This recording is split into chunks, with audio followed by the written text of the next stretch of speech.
दोस्तों आज बात करेंगे गुजरात मॉडल ऑफ डेवलपमेंट। लोग कहते हैं जो गुजरात सबसे डेवलप्ड स्टेट है भारत का। इसमें तो 27 साल से बीजेपी राज कर रही गुजरात में। वहाँ पे जो अभी हमारे प्रधानमंत्री नरेंद्र मोदी जी है, उन्होंने सिर्फ 12 साल मुख्यमंत्री के पद पे रहे थे। मोदी जी हमेशा अपने हर भाषण में कहते हो कि अपने गुजरात मॉडल को पूरे भारत में इम्प्लीमेंट करेंगे। दोस्तों मैं आपको इस वीडियो में बताना चाहूंगा कि क्या सही में गुजरात इंडिया की सबसे डेवलप्ड स्टेट है पूरे वर्ल्ड में। इसके कई फैक्टर पे बात करेंगे, उसका सारा डाटा एनालाइज करेंगे, उसके बाद देखेंगे कि सही में गुजरात डेवलप्ड है और नरेंद्र मोदी का सपना क्या सही है पूरे भारत में गुजरात मॉडल को इम्प्लीमेंट करने का। पॉवर्टी, जीडीपी, एसडीआई, फार्मर्स, डेब्ट, सेक्स रेशियो, एजुकेशन। शुरुआत करते हैं जीडीपी ग्रोथ रेट से। 2022 में गुजरात की जीडीपी ग्रोथ को कंपैरिजन करेंगे अदर स्टेट से तो बहुत ही अच्छा है। गुजरात का रैंक तीसरे नंबर पे आता है जो कि अबव एवरेज है, ये बहुत ही अच्छा है। लेकिन आप देखोगे 1990 की चार्ट तब आपको पता चलेगा गुजरात के जीडीपी उस समय बहुत ही अच्छा। तो इसमें कुछ चेंज नहीं हुआ कि नरेंद्र मोदी जी आ गए वहां गुजरात में तो बहुत सारा जीडीपी में उथल पुथल मचा दिया।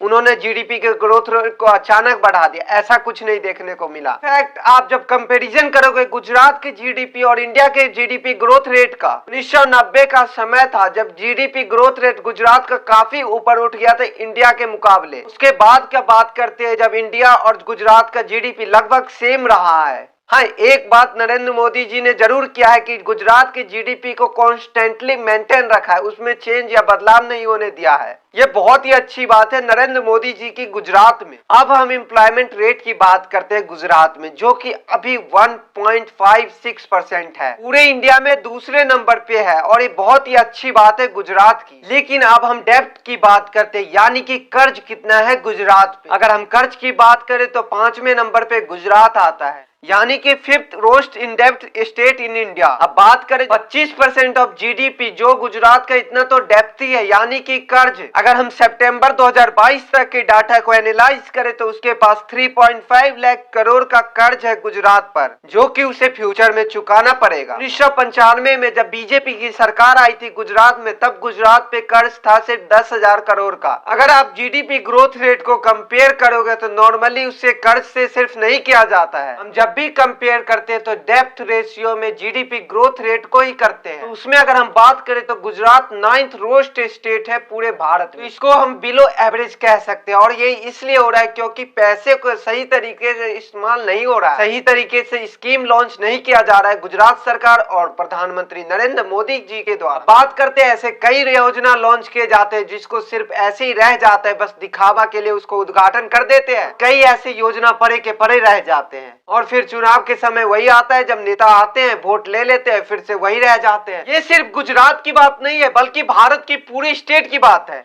कि चुनाव के समय में नेता आते हैं, प्रचार करते हैं, उसमें कई ऐसी योजनाएं बताते हैं जो कि जनता को लुभा जाती है, उससे जनता वोट कर देते हैं और पार्टियां जीत जाती है। उसके बाद वैसा ही रह जाता है परियोजना। इसमें बात करें तो जनता की भी गलती और पार्टियां की तो महा गलती है। अब हम चौथा सेक्स रेशियो की बात करते हैं। अगर हम 2011 के डाटा को कंपेयर करें गुजरात में 1000 मेल थे जिसमें 883 ही फीमेल थी। तो सही में ये रेशियो देखोगे गौर से तो बहुत ही खराब है और गुजरात 6 नंबर पे आता है सेक्स रेशियो के मामले में पूरे इंडिया में। तो जहाँ पे हमारे प्रधानमंत्री नरेंद्र मोदी जी कहते हैं कि बेटी बचाओ बेटी पढ़ाओ, वो अपने भाषण में गर्ल चाइल्ड डेवलपमेंट पे बात करते हैं, महिलाओं पे बात करते हैं, लेकिन ये सब भाषण ही रह जाता है। ऐसा कुछ ग्राउंड लेवल पे असर देखने को मिलता नहीं, क्योंकि इनके खुद के state Gujarat model of development को देखे जिनको सभी पूरे देश में प्रचार करते हैं, वो one of the roast state है सेक्स रेशियो के मामले में। अगर सुसाइड की बात करें तो Maharashtra one of the roast state है, लेकिन गुजरात की इतनी खराब स्थिति नहीं है। गुजरात की तो उतनी बुरी हालत नहीं है, फिर भी गुजरात 7वां नंबर आता है गुजरात का सुसाइड के मामले में। अगर हम 2012 के डाटा को देखेंगे तो 564 फार्मर ने सुसाइड किया था। इस डाटा से तो आपको पता ही लग गया होगा, कुछ और बताने की तो जरूरत ही नहीं है। अब हम बात करते हैं रोड इंफ्रास्ट्रक्चर डेंसिटी की। क्या एक क्राइटेरिया है मेजर करने का कि 1000 स्क्वायर किलोमीटर में कितने किलोमीटर रोड बना है। तो भारत के सभी स्टेट से कंपेयर किया जाए तो इसमें गुजरात की काफी अच्छी रैंक है, यानी कि गुजरात चौथे नंबर पे, जो कि बहुत ही अच्छी बात है रोड इंफ्रास्ट्रक्चर में। रोड डेंसिटी के बाद हम कुछ और क्राइटेरिया पे बात करते हैं। अगर पर इनकम कैपिटा की बात करें तो गुजरात तीसरे नंबर पे है, यानी कि ये भी बहुत अच्छा है। अगर हाउस ऑफ इलेक्ट्रिफिकेशन की बात करें तो उसमें गुजरात का तीसरा नंबर नंबर है। लगभग गुजरात के सभी घरों में बिजली का कनेक्शन है। अगर हम बात करें नंबर 1 पे कौन है तो केरला है, उसमें 99% लोगों के घर में बिजली का कनेक्शन है। लेकिन दोस्तों जो मैं आपको एक इंडिविजुअल क्राइटेरिया से बता रहा हूँ, इसमें एक छोटी सी प्रॉब्लम है, पता नहीं है कि ऐसे कितने क्राइटेरिया लिया जाए और इससे फाइनल फिगर निकाला जाए। इसके लिए मैं एक जो वर्ल्ड फेमस इंडेक्सेस है यानी कि ह्यूमन डेवलपमेंट इंडेक्स, उसको मैं यूज करना चाहूंगा। तो ये इंडेक्सेस क्या करते हैं, अलग अलग क्राइटेरिया से अपने सोर्स को इकट्ठा करते हैं, अपने इंफॉर्मेशन को इकट्ठा करते हैं, उसके बाद उनको वेटेज देते हैं। जैसे कि HDI वो देखते हैं कि एक ह्यूमन की डेवलपमेंट कितनी हुई, उसमें वो कई क्राइटेरिया को डिस्कस करते हैं, उसके बाद एक प्रॉपर डाटा निकालते हैं, उसके बाद वो वेटेज देते हैं।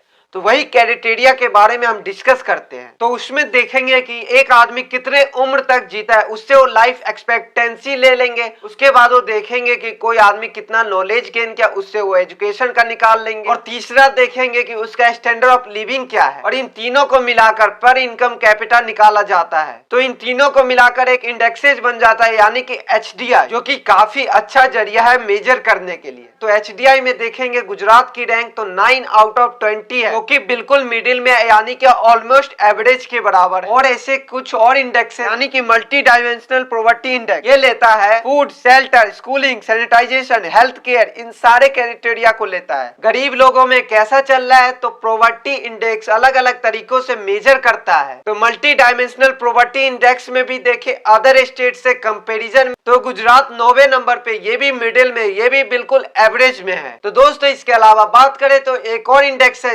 यानी कि कंपोजिट डेवलपमेंट इंडेक्स, इससे कई चीजें निकाले जाता है जैसे कि health, education, urbanisation, connectivity, financial inclusion. तो इस इंडेक्स को निकाला जाता है बहुत सारे फैक्टर को लेके। तो इसमें भी गुजरात 9th आउट ऑफ 20 है, तो इसमें भी एवरेज है। तो दोस्तों इन सारे इंडेक्सेस को कंबाइन करके देखा जाए तो डेवलपमेंट के सारे एस्पेक्ट कवर हो जाते हैं। तो दोस्तों अब किसी भी एंगल से देख लो, जो इंडेक्सेज होता है काफी हेल्प करता है। और बहुत सारे क्राइटेरिया तो मैंने आपको पहले ही बताया, अगर इन सबको मिलाकर देखा जाए गुजरात एक मिडिल स्टेट है, एक एवरेज स्टेट है, कोई मॉडल स्टेट तो बिल्कुल नहीं है। क्योंकि अगर गुजरात का रैंक देखा जाए तो सभी में ऑलमोस्ट मिडिल पे है। हाँ कुछ बातें ऐसा है जिसमें गुजरात बहुत ही अच्छे नंबर पे है, जैसे कि इलेक्ट्रिफिकेशन, रोड इंफ्रास्ट्रक्चर और अदर इकोनॉमिक एस्पेक्ट के मामले। जैसे कि इकोनॉमिक एस्पेक्ट में बात करें तो गुजरात का GDP ग्रोथ रेट, अगर गुजरात स्टेट पे कर्ज के मामले में देखें तो बहुत ही बेकार है। ऑलमोस्ट सारे सोशल एस्पेक्ट यानी कि property, farmer issue, sex ratio, सब में बहुत ही बिलो एवरेज में है गुजरात। तो इस डाटा से तो यही पता चलता है कि इकोनॉमिक एस्पेक्ट में गुजरात बहुत ही अच्छा है, लेकिन सोशल एस्पेक्ट में उतना अच्छा नहीं है जितना होना चाहिए। तो इससे तो इनइक्वालिटी हो जाता है डेवलपमेंट में। इकोनॉमिकली जितने भी डेवलपमेंट होते हैं वो सारे अमीर लोग के पास चले जाते हैं और गरीब लोग वैसे ही गरीब रह जाते हैं। तो इस सब डाटा से पता चलता है गुजरात को तो हम बिल्कुल एक मॉडल स्टेट नहीं कह सकते। हाल दोस्तों अभी तो गुजरात में इलेक्शन आ रहा है और देखते हैं पार्टी क्या क्या वादे करते हैं, जनता को कौन सी पार्टी लुभा पाती है। फिलहाल दोस्तों इस वीडियो में इतना ही। अगर आपको इसी तरह के इंफॉर्मेटिव वीडियो चाहिए, हमारे वीडियो को लाइक करके चैनल को सब्सक्राइब करके बेल नोटिफिकेशन को ऑन कर दीजिए, ताकि आने वाली इसी तरह के इंफॉर्मेटिव वीडियो से आप रूबरू हो सके और आने वाली किसी भी खबर से आप मिस ना हो। पूरा वीडियो देखने के लिए धन्यवाद। जय हिंद, वंदे मातरम।